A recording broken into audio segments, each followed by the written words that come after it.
Salut à tous la team OL, Thomas M. Show pour Lyon Fan TV. Très heureux les gars de vous retrouver pour une nouvelle vidéo. J'espère que tout le monde va bien. Week-end ensoleillé, le printemps arrive malheureusement à Lyon. Nous sommes victimes des fameuses mesures de freinage. La situation épidémique ne s'arrange pas, surtout en Ile-de-France, c'est ce que j'ai vu. On est loin d'avoir fini avec cette connerie, malheureusement. Donc bon, on a le droit de se promener quand même dans un rayon de 10 km. Voilà, c'est confiné dehors en fait, ce qui est un véritable oxymore. Donc je me balade et je reprends un petit peu les vidéos extérieures. J'ai pas trop l'occasion de le faire ces derniers temps. Et bien là, je profite de ce samedi après-midi où il y a du monde quand même en ville. Il y a du monde, les gens sont dehors, les magasins sont fermés. Mais voilà, on les a incités à aller dehors. Et ils se regroupent quand même. Même il y a des petits bars d'ouverts, ils se regroupent dehors. C'est pas trop Covid, mais voilà. Alors je suis dans le quartier de... je suis dans le quartier donc, de la Martinière. Excusez-moi, j'ai eu un petit trou de mémoire. Et derrière, devant ce fameux mur, la fresque des Lyonnais. La fresque des Lyonnais, où on peut le voir très bien ici. On va voir, il y a Bernard Lacombe qui est ici. Exactement. Ça, c'est Bernard Lacombe. Ah, ça fait plaisir, un abonné. Mon compte, je peux l'embourer, donc je veux pas. Alors, oula. Alors, c'est moi pour rigoler avec YouTube. non, c'est pas grave, il faut pas que tu le dises. Oh, les gestes barrières, le masque, non? Ah, désolé frérot, comment là, tu vas... Alors, cette saison de l'OL, tu l'as vécu comment? Tu l'as vécu comment? Écoute, au début c'était marrant. Ouais. Sur la fin, ça devient très long. C'est vrai, vous y croyez pas au titre de champion? Tout le monde s'écroule. Moi, tout le monde s'écroule. Je vois tout le milieu de terrain qui s'écroule. Je vois Paqueta qui s'écroule. Je vois Guimaraes qui s'écroule. C'est vrai, toi, tu vois une équipe qui s'écroule, toi. Bah, pas toi, non? Clairement, bah oui. Moi, je suis quand même optimiste sur les capacités de rebond de cette équipe. Non, moi, je pense que sur la série on est sur 5 matchs. 4 nuls, 3 nuls, 2 défaites. Ouais, on n'est pas sur une bonne série. Mais pourtant, on reste à 3 points du Paris Saint-Germain. On reste à 3 points du PSG. Il reste 8 journées. Vu comme ça, c'est voilà, mais quand tu regardes vraiment, on est nul, on a chier. Le Lens là, on va perdre, c'est sûr. Moi, je vous l'annonce. Je vous l'annonce en direct. Lens, on va perdre. Ah oui, donc t'es pas du tout optimiste. Ah, mais pas du tout. Parce que moi, je vois le milieu de terrain qui s'écroule, la défense catastrophique comme d'hab. En fait, c'est un petit coup de gueule pour moi. L'OL, faut qu'on joue haut, les gars. Faut vraiment qu'on joue haut, qu'on presse très haut. On arrête de jouer pour en arrière. On n'a pas je suis un peu d'accord avec toi, mais contre le PSG, il fallait surtout pas faire ça. Tu sais très bien qu'avec Kylian Mbappé, tu lui laisses de la profondeur. Regarde contre l'Ukraine, Mbappé, tu lui mets 3 mecs sur le paletot et c'est fini. Le match aller, on les a pressés. Le match aller, je les presse, les gars. C'est vrai, il a manqué de. Ils ne peuvent pas jouer. Mais on peut les écraser, on peut écraser nos adversaires, mais on n'a pas cet esprit de conquérant, quoi, tu vois. Et Rudy Garcia, faut qu'il part de là, qu'il fait rapidement, parce que moi, moi, je peux plus me le voir. Il nous faut un conquérant, Oh, les gestes barrières, frérot. Les gestes barrières, frérot. Non, mais gestes barrières, ouais. Lucien Favre, on est barriéré, mais l'OL, honnêtement, quand vaut mieux quand il joue, s'il joue contre des petites équipes, vaut mieux parier sur la petite équipe que sur l'OL. Et toi, t'es en train de me postiller dessus, il n'y a pas de date. C'est sûr. Ah, frérot. Mais moi, j'ai pas le corner, frérot. Bon, on sait jamais. Bref, je vais continuer ma petite vidéo. C'est quoi ton prénom? Arthur, enchanté, qui est un fan de l'OL et qui est abonné de cette chaîne que j'ai croisé par hasard. Donc voilà, j'étais devant le même chose, je me dis mais non, on est Toto et bah ça fait plaisir en tout cas. Gros soutien mon gars, ce qui paraît que tu t'es fait poudrer et tout, j'ai vu sur les réseaux et tout. Qu'est-ce que tu veux? Les vieux influenceurs à la con, les mecs de football manager. Qu'est-ce que tu veux que je te dise? C'est comme ça, tu veux que tu en parles ou pas? C'est comme ça, on trace notre chemin. Les mecs qui ont fait 2 saisons sur Football Manager, ça se prend pour des techniciens de la Bundesliga. Ouais, voilà, nous on fait ça en toute humilité. C'est pour rigoler, tu vois, voilà. Exactement. C'est pour rigoler, exactement. C'est cool ce que tu fais en tout cas. Ouais, je vais aller par là-bas. Je couperai au montage, donc nickel, ça fait partie de ma pérégrination. Arthur et Laurent. Et gros, ça fait plaisir de te voir. Ça fait plaisir, et puis bonne fin de saison les gars. On espère quand même être champion. Bon appétit. J'y crois pas, mais j'y crois pas. Oui, bon appétit. Surtout bon appétit mon gars. Un bon kebab. Et avec le masque la prochaine fois, évidemment. Allez, à bientôt les gars, ciao. Les gars, on coupe rien au montage, ça fait partie comme ça des pérégrinations en mode vlog. Voilà, au moins, ils étaient un peu schnouf, hein. Mais ça fait toujours plaisir de croiser des abonnés, des gens bienveillants. Ça, c'est un mot aussi à la mode. Résilient, bienveillant. Donc là, je me retrouve un petit peu sur les quais. En face, il y a Saint-Paul, il y a Saint-Georges. C'est hyper agréable. On va prendre la passerelle. Alors, je vous fais une petite vidéo. C'est un Noël Daily News, un petit peu, puisque je vais reprendre un article du Progrès qui est paru cette semaine, il y a 2 jours, concernant le sort de nos prêtés. On a beaucoup de joueurs prêtés et il y aura ce fameux casse-tête en fin de saison avec tous les joueurs qui vont revenir de prêt, parce qu'il y a des prêts avec option d'achat, mais tous nos joueurs prêtés n'ont pas vraiment la même rentabilité sportive. En tout cas, c'est assez disparate. Oh, il y a un monde impressionnant sur les quais, regardez-moi ça.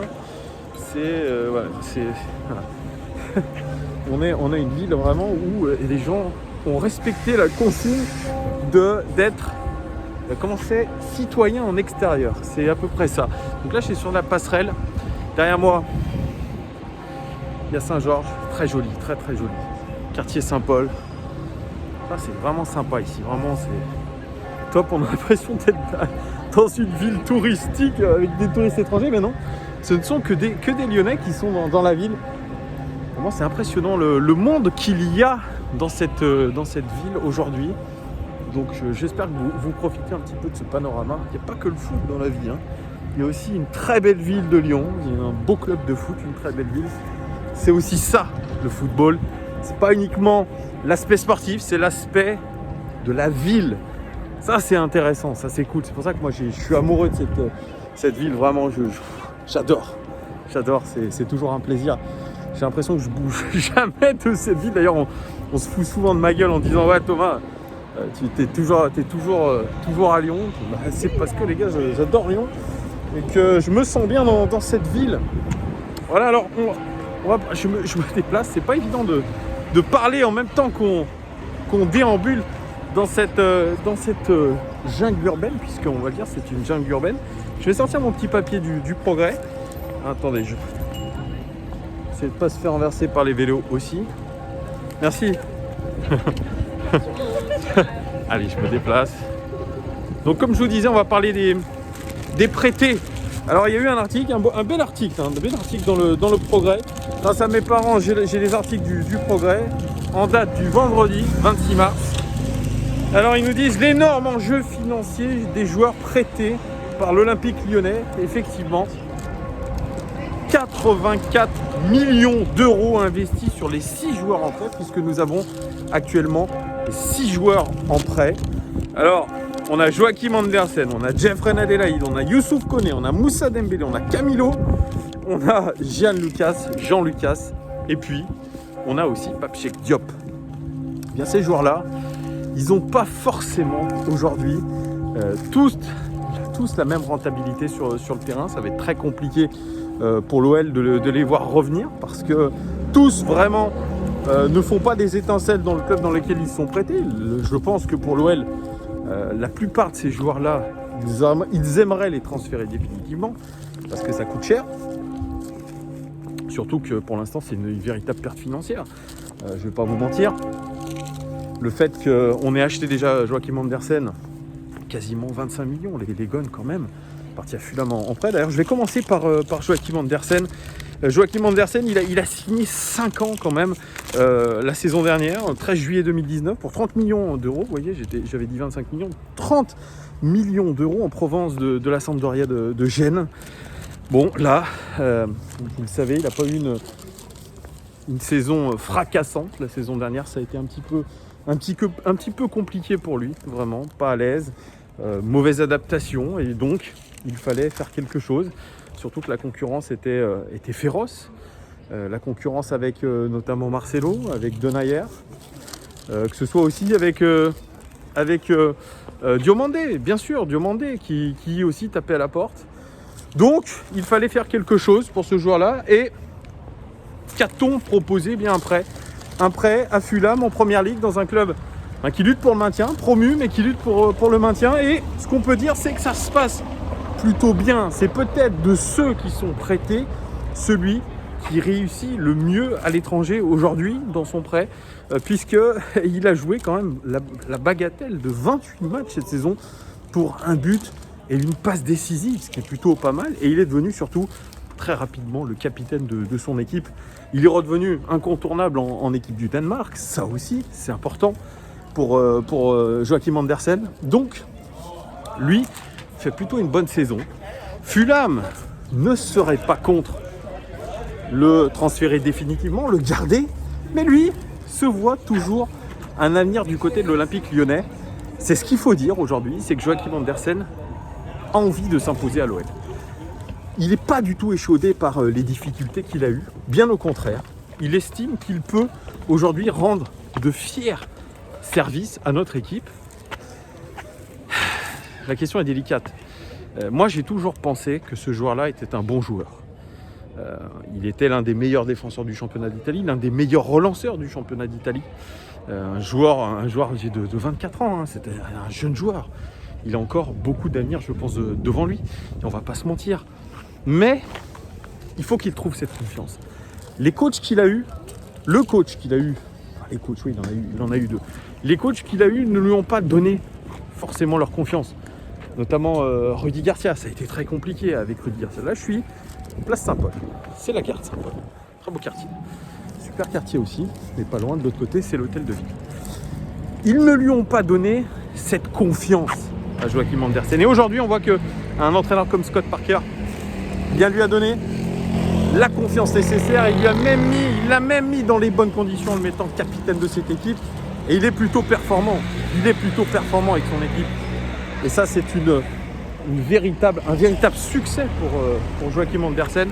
Donc oui, peut-être qu'il a envie de revenir chez nous avec beaucoup d'envie, beaucoup d'intérêt. Moi, je serai les gones pour essayer de reprendre Joachim Andersen. Il peut nous apporter, je pense, beaucoup de choses. Une année en Première Ligue, je pense que c'est très formateur. Tous ceux qui partent en Première Ligue, qui ont joué dans d'autres championnats, disent que tout est différent. L'intensité notamment, l'intensité dans les duels. Il n'y a pas de temps mort en Première Ligue. Ça joue à fond, ça s'entraîne à fond. Donc, forcément, même en ne jouant pas les premiers rôles avec Fulham, eh bien, il aura forcément pris en expérience. Donc, Joachim Andersen, je suis pour le faire revenir. Je pense qu'il a largement sa place dans la hiérarchie. Bien sûr, il faudra faire un choix. Alors Marcelo, lui, va probablement prolonger à l'OL. Je l'ai toujours défendu. Mais c'est un joueur qui est vieillissant aussi, qui a 33 ans. Et Marcelo, probablement que lui ne sera pas titulaire pendant 2 saisons encore. Que ça va être un petit peu difficile pour lui. Donc pourquoi pas retourner sur une charnière centrale Andersen et Denayer. C'est possible aussi. Pourquoi pas l'imaginer. Vous me direz ce que vous en pensez. On passe à Jeffrey Adelaide. Jeffrey Adelaide qui a compliqué.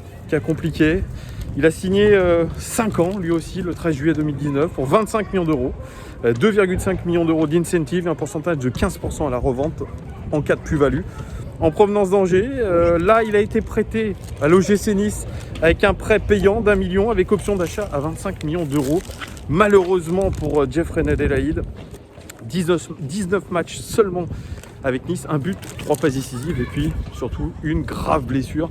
Récidive, blessure au ligament croisé qui va encore l'éloigner des terrains pendant très longtemps et surtout qui révèle une fragilité de ce côté-là sur ce genou meurtri. Et Jeffrey Adelaide qui est parti un peu avec perte et fracas de l'OL puisqu'il avait critiqué ouvertement l'attitude du club, son traitement aussi dans une interview à l'équipe. Donc il n'y a pas une vraie cote auprès des supporters aujourd'hui. Il a une cote auprès de ses coéquipiers. C'est quelqu'un qui a apprécié. On l'a pu le voir aussi en équipe de France Espoir où il était l'un des tauliers. On a mis son maillot d'ailleurs lors du premier match dans les vestiaires pour lui donner du soutien. Mais on va pas se mentir aujourd'hui. Jeffrey Adelaide, ça va être compliqué. C'est un problème pour l'Olympique Lyonnais, c'est un problème pour Nice aussi. Je pense qu'ils estimaient faire une bonne affaire en recrutant Jeffrey Adelaide. Et là, ils voient que il recrute un joueur qui est extrêmement fragile. il pouvait le savoir aussi, parce qu'un joueur qui revient des ligaments croisés, c'est très compliqué de revenir à son plus haut niveau. Et il y a aussi des risques de rechute. L'OL aussi est embêté, puisqu'il est propriétaire du joueur, qu'il a acheté quand même assez cher, qui est un grand espoir, qui avait cette étiquette à l'OL d'un joueur polyvalent, d'un joueur talentueux surtout, qui était capable de débloquer des situations, qui était capable aussi d'apporter cette plus-value au milieu de terrain, cette capacité de projection, cette capacité de buteur, de passeur aussi. Et là, ils se retrouvent vraiment dans une impasse, l'OL. Ils peuvent vraiment se dire qu'avec ce joueur-là, qu'est-ce qu'on va en faire ? Je vois mal Nice le recruter, quoique ça serait un signe de vraie confiance que de l'acheter avec cette récidive sur son genou. L'OL, eh bien, s'ils le récupèrent, ils devront aussi participer un petit peu à sa convalescence, essayer aussi peut-être de lui trouver une porte de sortie, pourquoi pas. Essayer de gérer cette carrière qui est un petit peu en pointillé en ce moment. Donc Djeffrey El-Elid, franchement, ça va être un cas des plus complexes à gérer pour l'Olympique lyonnais. Vous me direz aussi ce que vous en pensez de ça. Alors, autre joueur prêté, alors lui c'est pareil, c'est une incompréhension, une erreur de casting, c'est Youssouf Koné. Recruté pour jouer en tant que latéral gauche à l'OL. Il a été recruté auprès de Lille, pardon. Pareil aussi en juillet 2019, 9 millions d'euros quand même. C'est pas rien, il a été prêté à Elche en Espagne, 29 septembre 2020, sans option d'achat, ça s'est extrêmement mal passé. Là, il se retrouve du côté je crois, de la Super League turque. Il joue pas énormément, puisque aujourd'hui, Youssouf Koné, depuis le début de la saison, c'est uniquement 8 matchs joués. 8 matchs joués et très peu en tant que titulaire. C'est une vraie erreur de casting pour un joueur qui, je crois que le même soir que les deux blessures de Djeffrey El-Elid et Memphis Depay, lui je crois se blessait à la cheville très sérieusement. Il n'a jamais récupéré. Puis de toute façon, il n'a jamais réellement prouvé sa valeur à l'Olympique lyonnais. On va pas se mentir, un joueur qui était dénué beaucoup de sens tactique, d'intelligence de jeu, malheureusement, un peu trop bourrin. Et il n'a jamais convaincu sur ce côté gauche. Il était en concurrence notamment avec Marsal, autre joueur un petit peu décrié du côté de l'Olympique lyonnais. Donc Youssouf Koné, pareil, ça va être aussi un poids à se défaire. Je pense que c'est pareil, c'est de l'argent déjà parti en fumée pour Youssouf Koné. Moussa Dembélé, autre joueur phare de l'Olympique lyonnais, qui avait signé 5 ans. C'était le 31 août 2018, en provenance du Celtic Glasgow. 20 millions, plus 2 millions d'incentives. Un joueur qui a pourtant été l'un des meilleurs buteurs de notre équipe, voire le meilleur buteur de notre équipe. Il a eu quand même des bonnes saisons à l'Olympique lyonnais, mais ça c'est extrêmement compliqué depuis le Final 8 l'année dernière, et puis pas titulaire en début de saison. Une confiance dans les chaussettes, et puis je crois un joueur qui s'est vraiment renfermé et qui voulait à tout prix trouver une porte de sortie. Puis il a trouvé une porte de sortie assez prestigieuse du côté de l'Atlético Madrid, 13 janvier 2020, prêt payant de 1,5 million d'euros avec une option d'achat de 33,5 millions d'euros. C'est une option d'achat, paraît-il, obligatoire. Mais depuis qu'il est arrivé à l'Atlético Madrid, il a joué 4 matchs en tant que remplaçant, frappé aussi par le Covid en février, ce qui a retardé aussi son intégration. Et puis cette image absolument effrayante la semaine dernière à l'entraînement, ou cette semaine je crois, où il a été victime d'un malaise vagal, il est tombé complètement en arrière, inconscient. Bon, apparemment ça va mieux, les résultats des analyses n'ont rien donné, donc fort heureusement c'est pas un problème cardiaque grave pour Moussa Dembélé, mais en tout cas il est en situation d'échec dans une équipe qui est à la peine, en Ligue des Champions, mais qui est en course pour le titre dans la Liga. Mais vous voyez, c'est peut-être une marche un petit peu trop haute pour un Moussa Dembélé qui court derrière la confiance depuis le début de saison. Alors bien sûr, il peut se dire, tiens, je vais me relancer dans un énorme club. Mais voilà, il y a un entraîneur qui est là depuis longtemps, qui est Diego Simeone, qui a des idées très claires sur ce qu'il veut faire. Il a un attaquant qui est, on peut dire ce qu'on veut, mais toujours l'un des meilleurs attaquants d'Europe, Luis Suarez. beaucoup de concurrence et surtout très peu d'occasions de se mettre en valeur, Moussa Dembélé. Puis ici, il cumule aussi les problèmes d'adaptation parce que c'est un nouveau championnat, une nouvelle langue, une nouvelle équipe. Il y a beaucoup de balles dans le pied et bien sûr on pouvait penser que l'OL faisait un coup double en prêtant Moussa Dembélé en mettant une option d'achat obligatoire à 33 millions. Mais alors j'y connais rien un peu, mais on dit aujourd'hui que finalement cette option d'achat ne serait plus si obligatoire que ça et que au final Moussa Dembélé il ne rentre pas forcément dans les plans de Diego Simeone et qu'il n'a pas convaincu pour l'instant les colchoneros, c'est qu'il reviendra à l'Olympique Lyonnais. Écoutez, moi c'est un joueur que j'apprécie. Je pense qu'il a un énorme potentiel, que ce potentiel-là, il l'a encore, que cette capacité de buteur, il l'a encore, mais ça dépendra du coach qu'on aura la saison prochaine. Ça dépendra aussi de sa capacité à se remettre sur les bons rails, à rentrer à nouveau dans une concurrence. Donc pourquoi pas récupérer Moussa Dembélé. C'est un joueur quand même qui a écrit une page intéressante de l'histoire de l'OL, qui est courte, mais en tout cas il a marqué des buts, quand même pas mal de buts pour le club, dans un style très particulier. Aujourd'hui on a un Islam Slimani qui certes a marqué contre le Paris Saint-Germain, mais qui depuis qu'il est arrivé ne s'est pas complètement intégré, n'a pas complètement convaincu, n'a pas complètement convaincu son coach, n'a pas complètement convaincu aussi les supporters. Je ne suis pas sûr aujourd'hui qu'un Islam Slimani soit bien meilleur qu'un Moussa Dembélé qui était déjà intégré dans notre club, qui avait déjà fait des choses. Voilà, donc on verra bien ce qu'il se passe. Pour Moussa Dembélé, vous me direz tout ça en commentaire. On a le cas de Camilo qui est venu en tout anonymat avec Guimaraes. Alors Camilo, il a signé 4 ans à l'OL en janvier 2020 en provenance de Ponte Preta, 2 millions d'euros, 20% à la revente, aucun match avec les pros pour Camilo. Prêté jusqu'en décembre 2021 à Cubaia en D1 brésilienne, avec une option d'achat d'un montant de 2,9 millions d'euros ainsi qu'un intéressement de 30% sur un éventuel transfert. Camilo, je pense que c'était un achat un petit peu, un achat supplémentaire, je ne sais pas comment on peut appeler ça, c'était le joueur où on a dit écoutez, prenez-le et on vous donnera peut-être la priorité sur certains joueurs.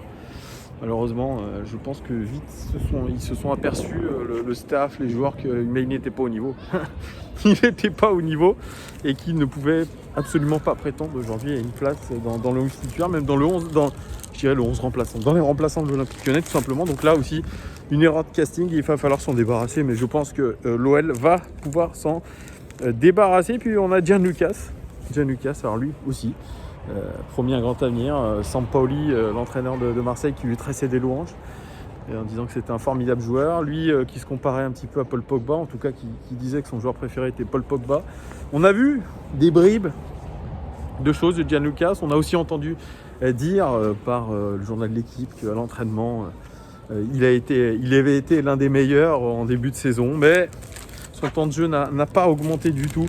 Il a signé 5 ans à l'OL le 25 juin 2019 en provenance de Flamengo pour 8 millions d'euros quand même, Gianluca.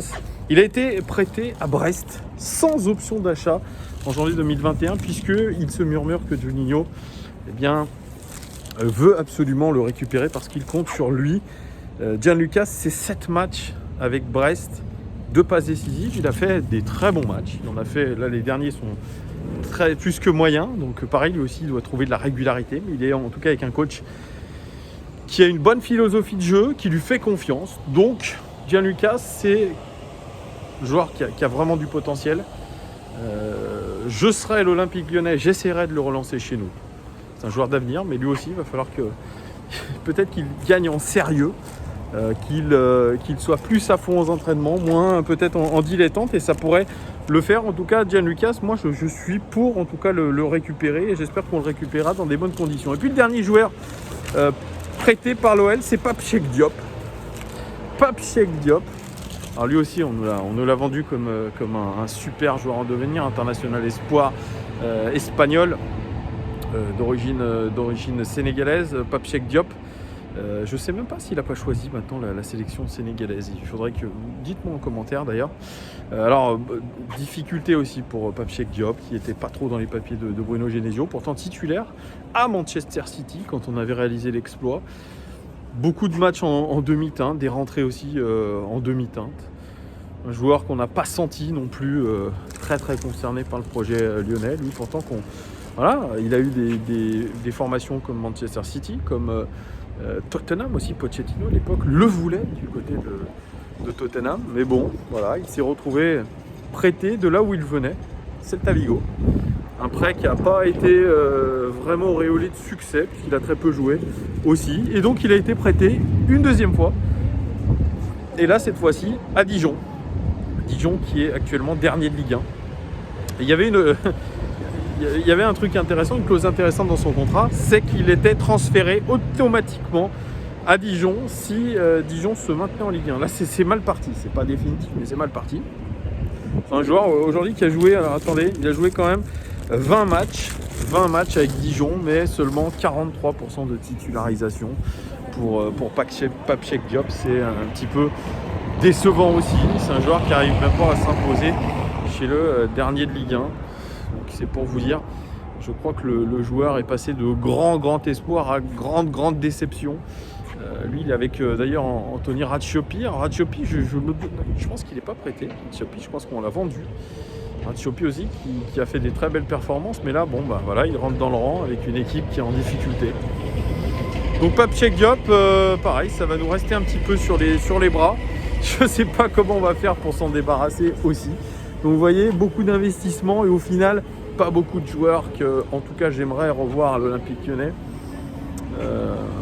Si je devais résumer, voilà, je récupérais Joachim Andersen. Je récupérais Dembélé, vraiment, très sûrement, et Gian Lucas. Voilà, ce sont les trois que je récupérais. Le reste, je me battrais en tout cas pour essayer de m'en séparer, mais on sait très bien que ce sera difficile, qu'il va y avoir un beau loft. L'été de l'Olympique Lyonnais risque forcément d'être agité, très agité, entre crise du Covid, entre potentiel Ligue des Champions la saison prochaine, potentiel changement d'entraîneur. Déjà que ces 8 derniers matchs risquent d'être explosifs. Alors imaginez le mercato, tout est ouvert encore une fois, on peut tout perdre aussi. Et là, si on perd tout les gars, je pense que là, vraiment, ça va être un mercato extrêmement explosif. On verra ce qui se passe. En tout cas, n'hésitez pas à commenter cette vidéo, ce que je vous ai dit sur les joueurs prêtés. Merci en tout cas de votre soutien les gars, ça fait extrêmement plaisir. Un pouce, important. Abonnez-vous, important aussi. Et puis on va se retrouver aussi la semaine prochaine. Même si une partie de l'équipe est partie, eh bien on continue les lives avec une autre équipe. Voilà, on n'abandonne pas tout ça, on ne vous abandonne pas à une journée de la fin puisque ce serait une finale et évidemment excitant. Voilà les gars, dernière petite image de Lyon. Magnifique. Il n'y a pas mieux je pense. Il n'y a pas mieux. Beaucoup de monde comme je le répète. Les gars, passez un très bon week-end. Match de l'équipe de France contre le Kazakhstan. Quelle affiche! Ça va être vraiment top. On verra ce que ça donne. En tout cas, très bonne fin de week-end à vous et à très bientôt. Merci de votre soutien. Ciao!